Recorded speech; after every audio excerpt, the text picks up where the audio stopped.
Coming up now on Animal Outtakes. We don't want to have to say no. When someone calls us and says hit by car, I could say, yep, bring them in, and we'll take care of it because that fund is there. We'll show you a program that gives animals a second chance at life and introduce you to one of the program's recipients. And this tiny pup is in training to become a future guide dog, but it's her puppy raiser who is learning some important skills as well. This is Hope. She's our 9th guide dog that we've raised. And we'll get up close, a little too close. This has the density of a human bone, so if he really wanted to come down on your finger. Ooh. This and much more straight ahead on Animal Outtakes.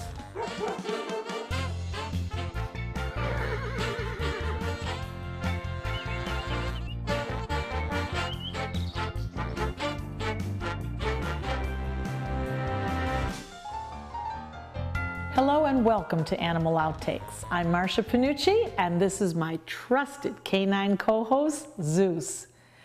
It's something we don't like to see, animals who are abused and mistreated, but it is a sad reality. Dog fighting is a federal offense in all 50 states. The American Pit Bull is the most common dog used in dog fighting in the U.S. You are about to see the impact this form of torture can have and what one organization is doing to help give those animals who are homeless or victims of animal cruelty a new life.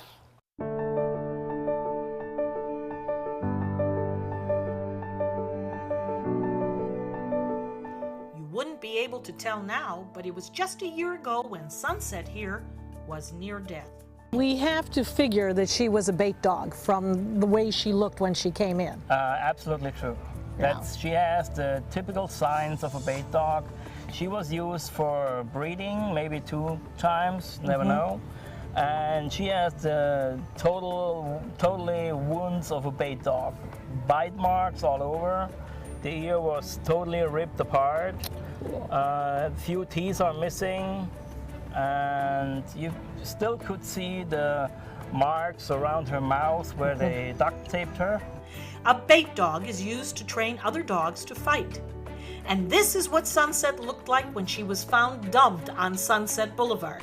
She had severe wounds all over her body. But Sunset was about to get some help from the Gulf Coast Humane Society with a program called the Second Chance Fund. It's enabled me as the director, when an animal comes in, like Sunset for instance, when she comes in, I may have to make a choice that maybe we have to euthanize because it's medically necessary. But because of that fund, I can say, okay, Sunset has all these injuries, but we can help her. It gives us that opportunity. We have the funds in that bank account that is dedicated just for medical expenses that are above and beyond our normal medical expenses. The program is designed to help those animals who are sick and need extreme medical care. Many of the recipients are found abused and demand expensive surgeries or treatments in order to survive. The Second Chance Fund gives these animals an opportunity to recover, be adopted, and live a healthy and happy life.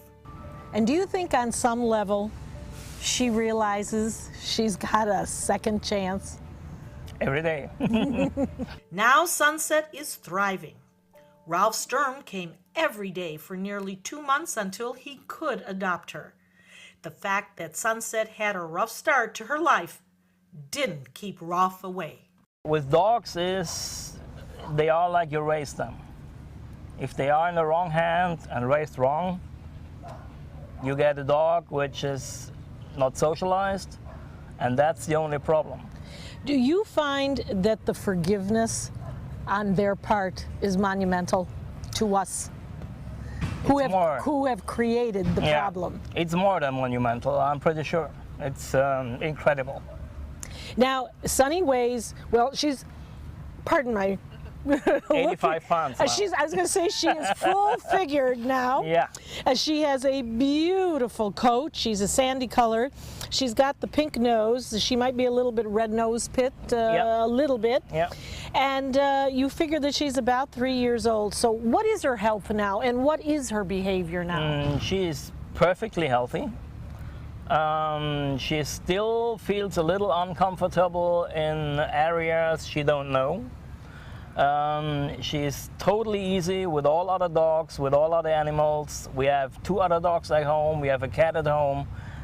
No problems at all. No aggression? No, not at all. How about with children? Has she been around children? Yeah, you can put her in the kindergarten and she feels happy. So once again, we debunked the myths about the pit bulls. So if somebody came up to you in that situation and saw you in Sunset and said, whoa, this is a pit bull, why did you do it? What would be your answer? Why shouldn't I? All the money donated into the Second Chance Fund goes directly to those animals who have been abused or neglected. These animals all can be placed in new homes and adopted. Sunset's owner hopes by telling her story, more people will understand that dogfighting is a national problem and to donate to your local humane society, many of which have this fund. And she sure is getting the word out there. Sunset is on Facebook and has nearly 3,000 followers. Here is another inspirational story for you. This is a story that shows it doesn't matter how old you are, you can have a big impact in an animal's life. There is no doubt puppies can be a lot of hard work, a 24-hour commitment. But what if you were raising a puppy that may grow up to have a very important role, being a guide dog? This next story shows us how all that responsibility paid off in a big way for all involved.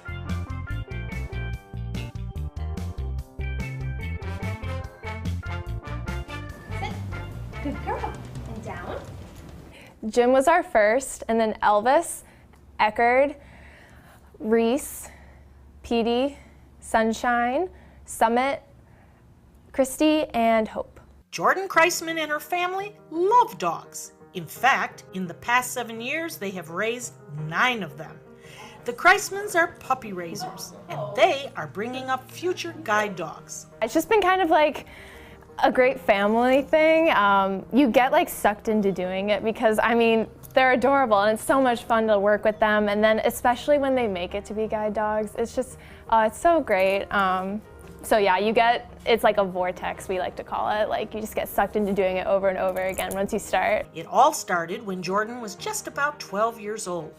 She needed to do a volunteer project, and being familiar with the mission of the Southeastern Guide Dogs and her love of pups, well, it was an easy project for her to get behind, and one that her and her family continue. It's just an incredible experience to know that something so small that you're doing in keeping a dog for a year and teaching them some commands can help change someone's life so much.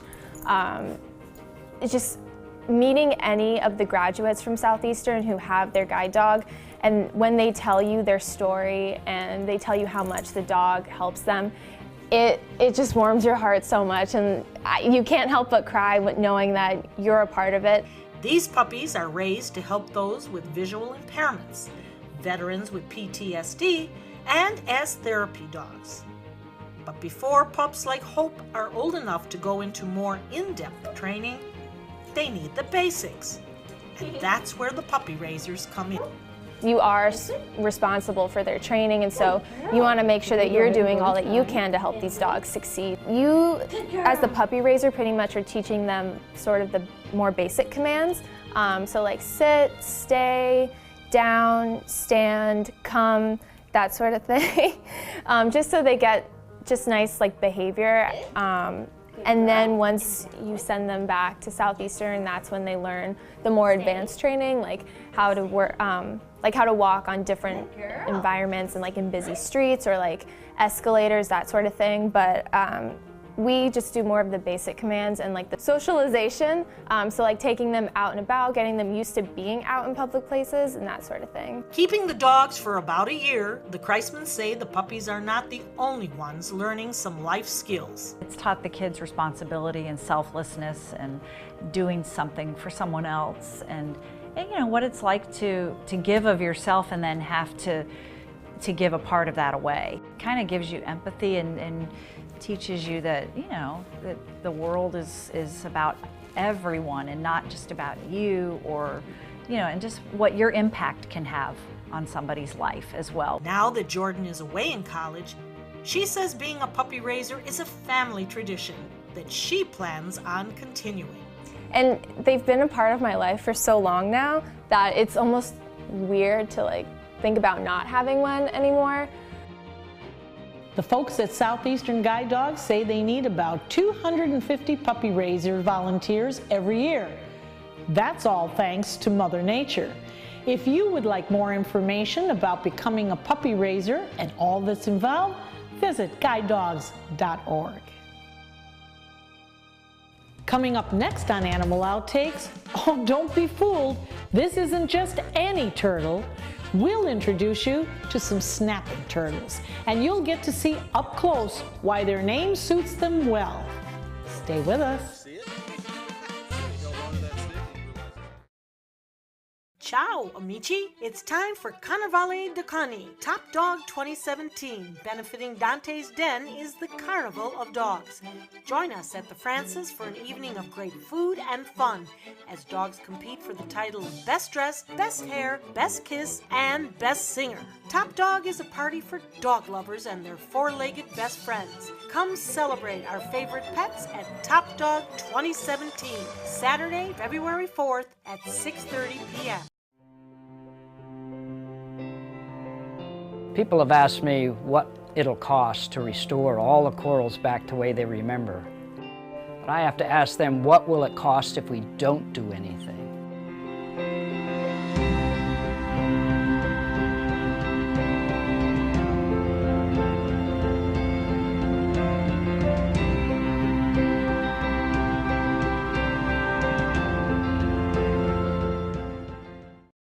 For thousands of years, we've been humans' best friend. You've been through a lot, and we've been right there with you. A dog is part of the family, a confidant, and a friend who always knows how to get into your heart. So what happens to our beloved companions when we can no longer care for them?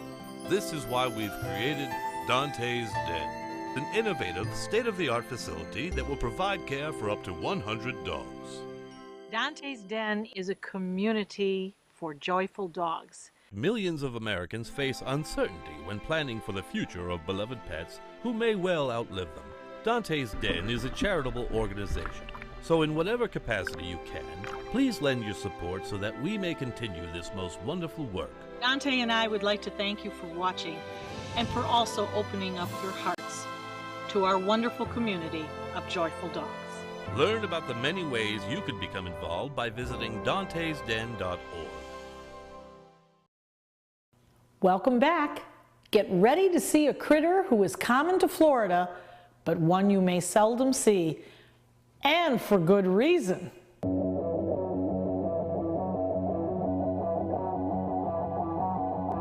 The first thing you'll notice about Kong is his size. This is not a lightweight here, folks. He is enormous.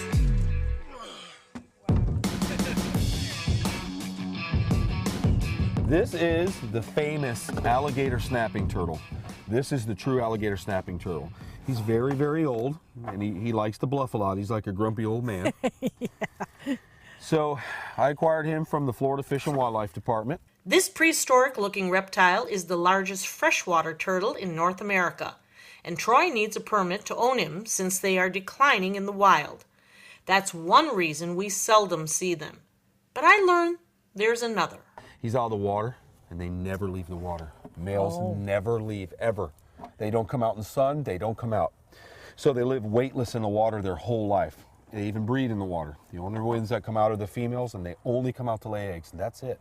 His shell has been cracked or tampered with? Yeah, when we got him, they said that this was probably, he had a little bit like a parasite or something, bacteria that got in there, and we treated all that.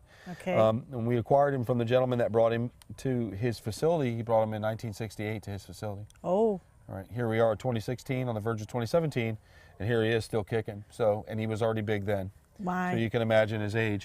In captivity, alligator snapping turtles have lived to be 70 or more years, and they typically weigh between 150 and 170 pounds. And old guy Kong here has apparently lived an exciting life. This stuff here is from old fights. This is where he got in fights with other males during breeding, where they bite each other to fight for the female. So, with that being said, he's an old warrior. He is aggressive then. Yeah, in breeding, but to us, he doesn't want to bother us. If we were to be in the water with him, say we're swimming, unless we agitate this animal, as a general rule, they will not bother you.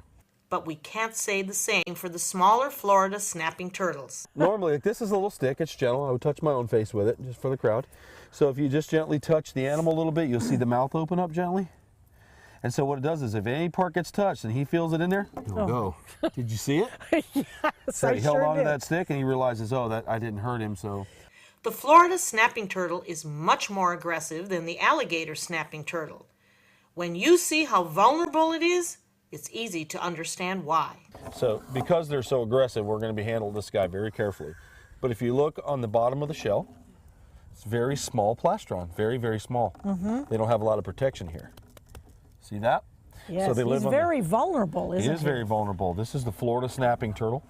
So a lot of people you'll see grab them by the tail and pick them up. You should never do that. You should always get them up underneath the shell. Okay. Get up underneath and grab them by the very bottom of the plastron and carry them like this. Wow. It's the safest for the animal and yourself as well. I think keep my hands off and stay my distance. And oh yeah, you're eyeing us too, huh? Don't worry, we're staying safe here. But he just winked at me. He did. Not maybe, so bad. Maybe he likes you. I'm not sure how much he liked me, but after seeing how fast he grabbed a hold of that stick, I wasn't about to get too close. Snapping turtles roamed the earth with dinosaurs. The modern snapping turtle evolved over 40 million years ago. If you have a job, they'll get it done. But put your checkbook away. All this workaholic needs is a task to do. Coming up in Dog of the Week, we'll meet a border collie who is most happy when he's working. Stay with us. My name is Stephen Jaffe. The law firm's name is Farmer Jaffe. One of the beautiful things about Julius is he's always smiling, and it becomes infectious. The fact that Julius has a disability has absolutely nothing to do with the quality of work that he's done. Just a great person you want on your staff. Hi, this is Dan Marino. When your business recruits people with disabilities, everybody wins. To find out how, go to disabilitieswork.employflorida.com. Credit card debt can ruin your life. If you owe $10,000 and minimum payments are siphoning away your paycheck each month, you can get debt-free in less time than you think. I've paid $800 a month for the past 3 years and haven't changed the balance on my credit card. Get debt-free now has a program to reduce your debt, stop the harassing phone calls, avoid financial ruin, and settle for less than you owe. I feel like a huge weight has been lifted off my shoulders. You're pre-approved for our special hardship program if you owe $10,000 or more. Upon payment of your new lower balance, your debt will finally shrink until you are debt-free. My family no longer has 30 years of payments ahead of us at 20% interest. There's no fees until you see results. So call now, make one monthly program payment, and free up your cash. Resolve your debt. Call 800-685-6422, 800-685-6422. The Border Collie is not only a smart dog, but also likes to have a job to do. They are one breed that continues to be employed herding livestock. And it's a job they do extremely well. Let's take a look.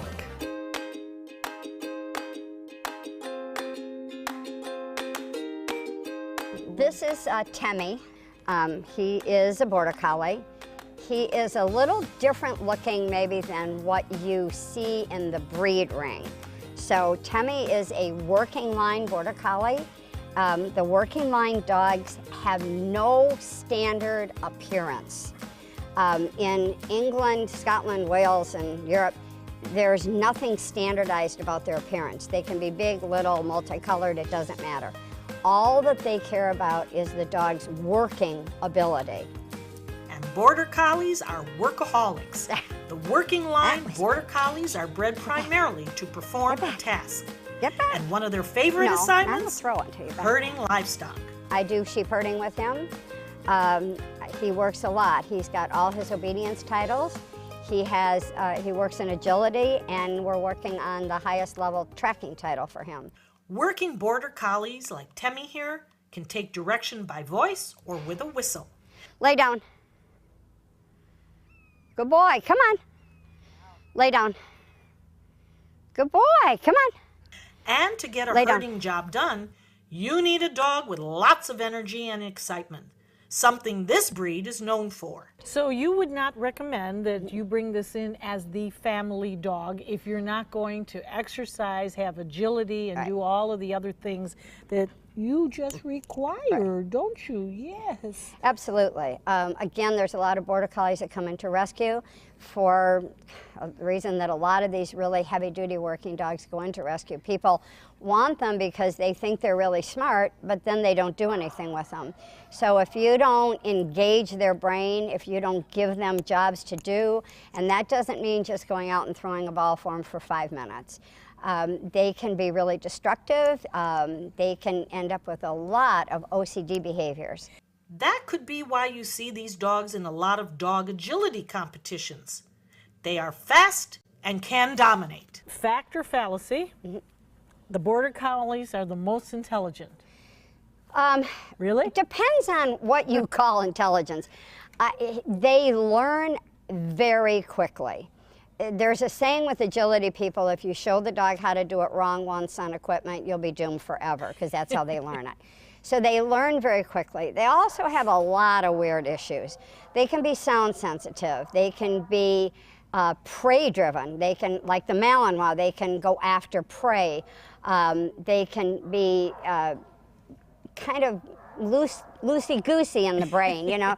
So it's not just that they're brilliant, all of them, etc. A lot of them require a tremendous amount of work. Again, they need a job. They're definitely not a homeowner dog. Border Collie is definitely a task-driven breed, and owners need to be ready to work these dogs themselves. He and I train a lot. So this is a true partnership between you and your dog. Yeah. And you know, he's sitting here and I'm just relaxing him, or maybe he's relaxing me, I'm not quite sure. But this is not typical of him, right? He'll like this only for so long. Right, so he's fine here. He's extremely obedient. We work on that. He always has been. I've been very fortunate with him. But at some point he's going to go, yeah, I'm done with this, what are we doing, okay? And then it's not that he can't stay in this position, and he might need to. If you're working livestock, he might need to lay there for a long period of time. But you've got to engage that brain. Coming up next on our Dr. Dog segment, where you can find out what to do if you think your furry friend has a temperature. Stay tuned. Ciao, amici! It's time for Carnevale de Cani, Top Dog 2017. Benefiting Dante's Den is the Carnival of Dogs.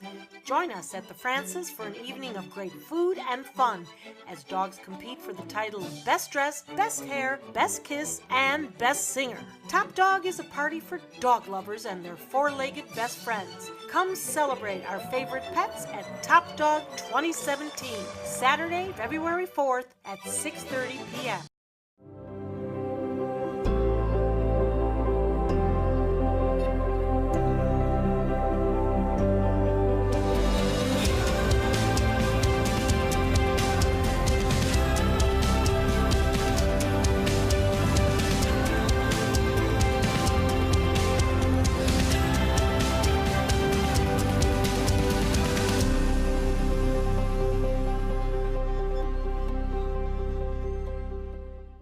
Attention, this is an important message for anyone who has taken Xarelto or Pradaxa.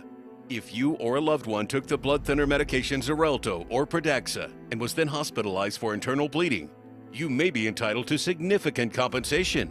Xarelto and Pradaxa have been linked to serious, even fatal internal bleeding. If you suffered a stroke, heart attack, or serious internal bleeding, or if a loved one died after taking Xarelto or Pradaxa, call us now. Our network of attorneys have years of experience fighting the big pharmaceutical companies and is ready to fight for you.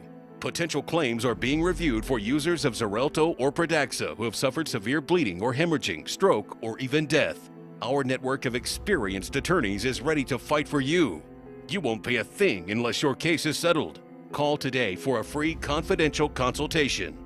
Don't fight this alone. Please call 800-928-6604. That is 800-928-6604. I knew I could get myself out of this.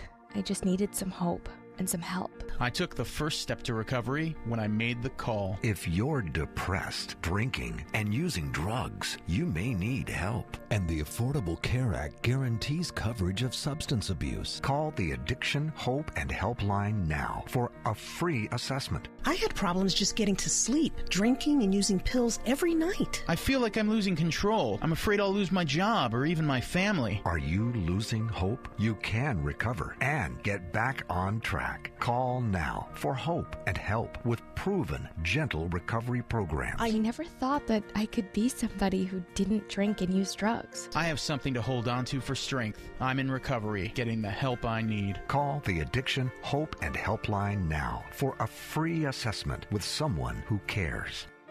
Call 1-800-764-8708. That's 1-800-764-8708. And now it's time to head to our trusted veterinarian, Dr. Ann Chauvet. She clues us in on what to do if you think your dog or cat may have a fever. Now, it's pretty easy. However, slight little detail, I recommend you have a thermometer labeled dog or cat because you take the temperature rectally and yours, well, not so much. So make sure the thermometer is well labeled. You can get temperature probe covers. All of this is available over the counter at your local pharmacy or drugstore. You're going to insert the thermometer rectally and measure the temperature like you would for anyone else in your family. Do not use an ear thermometer. They do not work in pets because of the anatomy of the ear. So rectal is the way it has to be. The faster the thermometer, the easier it is on you, so definitely measure that. Normal temperature for a dog and a cat is going to sit between roughly 100 degrees Fahrenheit to 102.8. Anything above that is considered a fever. If you see that at home in a pet that is resting, then you should be concerned. If you have a high temperature fever in a pet that is looking sick, you must bring your pet in and have it checked out by your vet. Some great advice from the doc.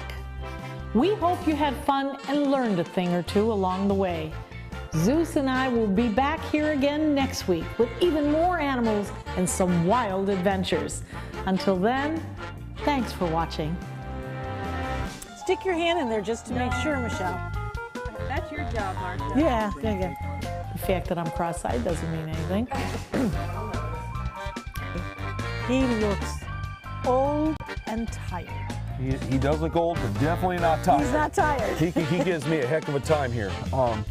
Yeah, they estimated him to be about 125, 130 years old. My goodness. He weighs in about as much as old as he is, so he's about 120 pounds, 125 pounds, give or take. Tail, while he walks, go ahead. Really? Yeah, hold his tail. And let him kind of pull a little bit. You'll see how strong he really is. Oh, oh. Yeah. Oh, yes. You know what I mean?